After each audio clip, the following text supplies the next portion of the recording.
Welcome to Relationship Nation with Wayne and Freddie Martin. I'm Freddie. And I'm Wayne. Today we're going to be talking about GLIBs. What's a GLIB, you ask?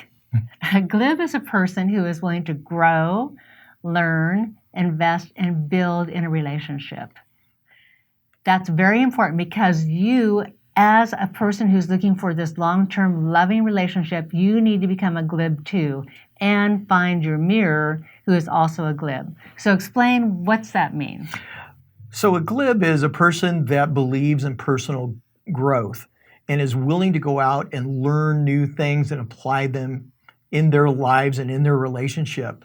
And that's important because that sets a foundation for them to go in and grow with you and invest in that relationship and build that relationship, because change is going to happen in the relationship. When you're young and you're in that romance stage, and then you get out of the romance stage into the struggle stage, that you have to be willing to grow and learn new things to negotiate the relationship. And as you're doing that, there's just going to be a lot of issues. At the same time, you want somebody that's learning and growing and is applying that and investing that back into the relationship, and you're doing the same. And from that, by investing, you're able to build something that could be potentially fulfilling, romantic, fantastic, energizing, bring a level of incredible stability within your love life, in your long-term relationship. I was lucky enough after my first divorce to work with a therapist that really helped me out. I was lost. I didn't know what to do. I thought, everything would work out. My parents had a mad love affair.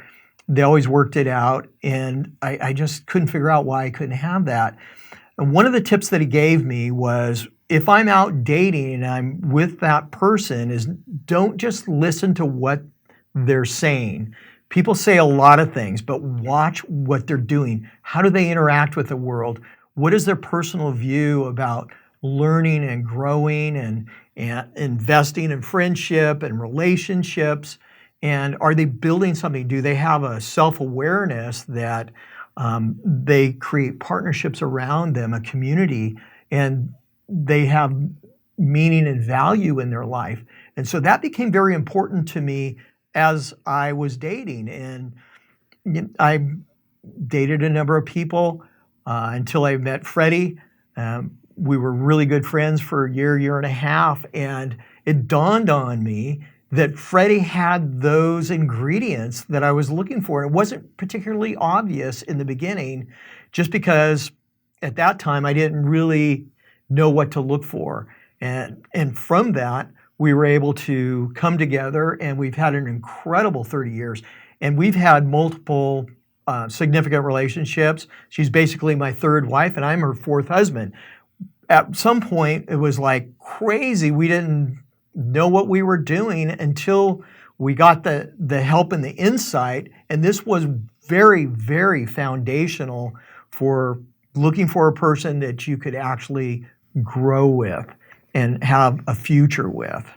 Yeah, it's important, and it's really important also to look at yourself. Go, okay, I'm looking for this GLIB. Now, am I one too? Look at yourself. Are you willing to grow? Because a lot of times, personal growth can be extremely painful. You're looking back at your past, you're dragging your old relationships with you, you're dragging your childhood stuff, the failed relationships, all these different things you're dragging with you. And so that's why for me, after my third divorce, I really spent time in therapy, learning, taking different courses about what am I bringing to my relationships, because I'm the constant there. There is a problem. I looked in the mirror and said, "You're the problem, Freddie," because you keep bringing that into your relationships. So that was hard. I can remember going to the therapist, and I could hardly get in my car because it was like my whole world was just crumbling around me. I just felt like no, I'm not lovable. What's the matter with me? All these things. And what helped me was to look at my patterns. And so then that was the growth part of it. And then I was willing to learn. I was willing to learn how to, like Wayne said, to observe the people around me, to observe different patterns, to learn about that. Also to learn about all the stuff we teach in our classes here. It's like learn communication, learn all these things, because I had to become that glib. And then when Wayne and I got together, we were all in. We were willing to invest. We were investing in the relationship. We weren't, well, at first, because I had been divorced so many times, I went to my therapist after we'd been married, and he said, "Are you married?" I said, "Well, you were invited to the wedding." He goes, "No, my question is, are you married?" And it dawned on me that I had one foot out the door, because I had been so hurt prior by my other 3 marriages that I thought, well, it's going to be the same thing. So I was willing to invest. And because he said that to me, I put both feet inside the door and I invested in this relationship. No matter what happened, I was 100% invested. And fortunately, that Wayne was the same as me. He was 100% invested. And so over the 30 years we've been together, we have been building, learning, going through all of our stuff, helping each other go through it, because this comes up all your life. That you have stuff from your childhood and your past that shows up and you get triggered by it. And that shows up and that can really damage your current relationship. So that's why we're talking about you need to find another glib. But first you have to become a glib. So a great place to start, especially if you're like us and you've had significant relationship failures, one of the first places is to look within.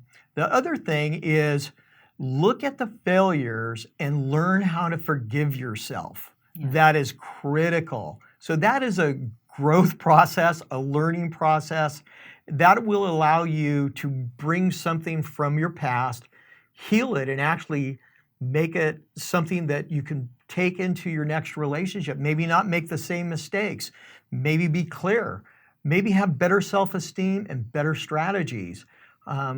Learning how to forgive the circumstances or whatever happened and bring that growth forward into the next relationship. That is a great investment.